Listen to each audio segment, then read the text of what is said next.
Hello guys, in this video I am going to show you how to turn on the wind down reminder function in the Headspace application. But first I just want to mention, don't forget to subscribe to my channel, because at 10,000 subscribers I am going to show you my whole YouTube revenue statistics and growth strategy, as well as how to make money online. Let's jump into it.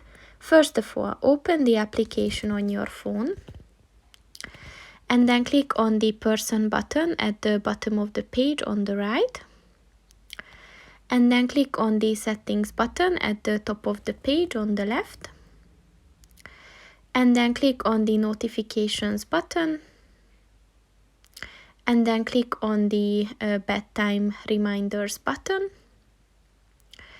And within this section, look for the wind down reminder button, which is a reminder to prepare for bed, and you can set this before going to sleep. So if you want to edit this, then just click on the edit button at the top of the page on the right, and then click on that, and then just set the time you want this reminder to be set.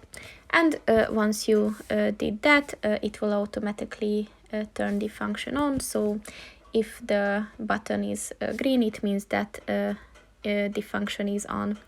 So that's pretty much it for this video, guys. See you in the next one. Goodbye.